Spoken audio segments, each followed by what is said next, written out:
warahmatullahi wabarakatuh.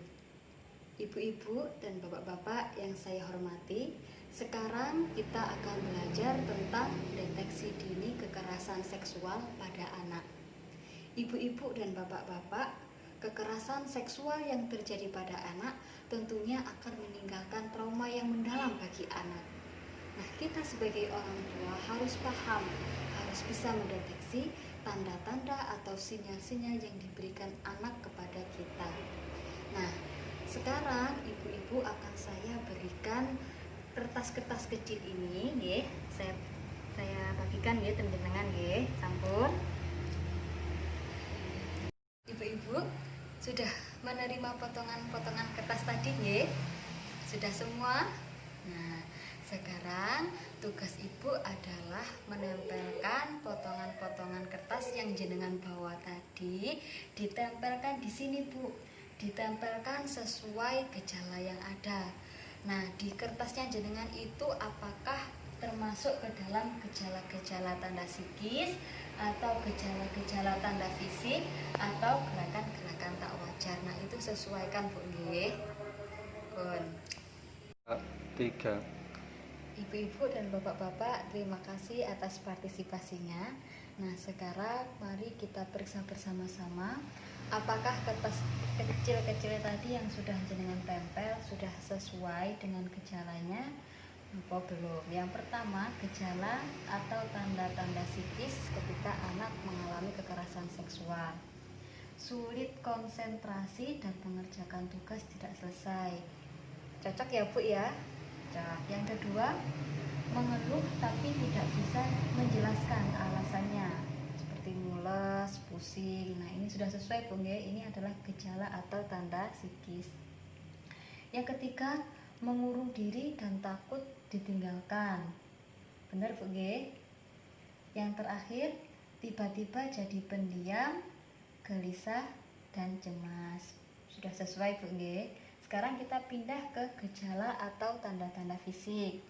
Ketika anak mengalami kekerasan seksual, biasanya muncul gejala-gejala fisik seperti berikut Bu. Pakaian robek atau kancing lepas. Sudah sesuai nggih? Yang kedua, ngompol. Nah, kira-kira ngompol ini masuk ke gejala tanda fisik atau bukan Bu? Nah, ngompol ini masuk ke gejala tanda psikis karena anak mengalami kemunduran Bu nggih. Ini mohon saya izin diganti Bu nggih. Saya ganti ke gejala tanda psikis. Yang ketiga, sakit jika memakai celana dalam. Ini sudah sesuai Bu nggih. Ini masuk ke dalam tanda-tanda fisik. Selanjutnya, memar di bagian tubuh. Nggih, ini jelas kalau ini memang gejala atau tanda fisik. Selanjutnya, gigi tanggal atau gigi copot. Sudah sesuai, masuk ke tanda-tanda fisik. Rasa panas dan nyeri pada bagian genital dan sakit jika disentuh. Ini sudah masuk ke gejala atau tanda-tanda fisik. Bagian genital ini bisa juga disebut dengan bagian kelamin. Selanjutnya, cara jalan yang tak wajar atau agak mengangkang. Ini juga masuk ke gejala tanda-tanda fisiknya. Selanjutnya, cedera pada buah dada, bokong, perut bagian bawah atau paha. Betul, ini masuk ke gejala atau tanda-tanda fisik. Kesakitan saat BAB dan BAK.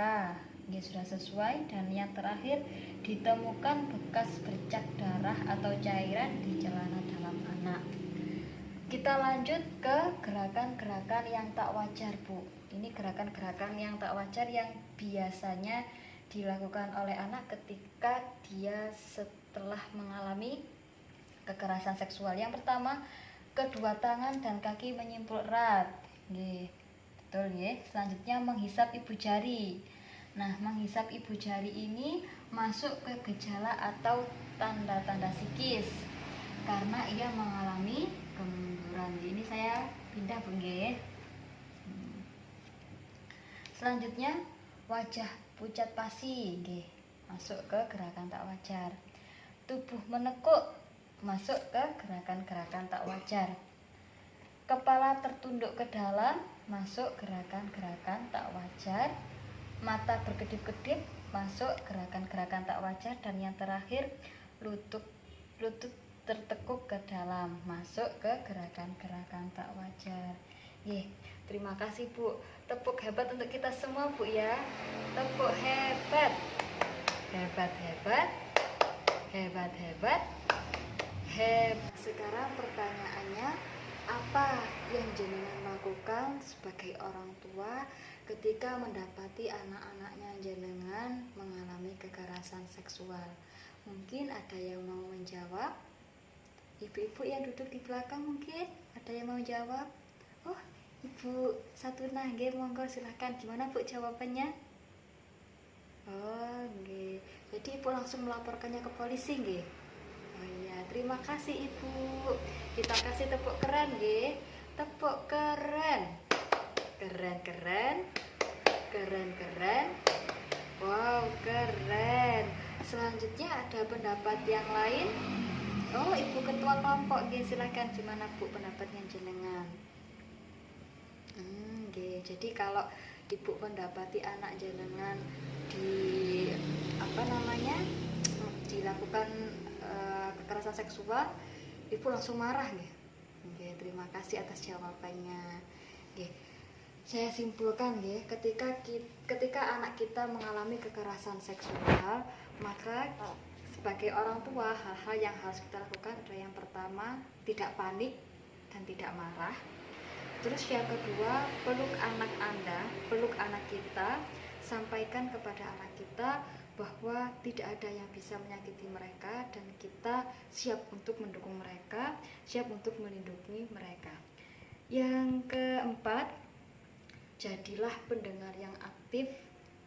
Maksudnya pendengar aktif ini kita tidak menjudge atau kita tidak menuduh anak kita.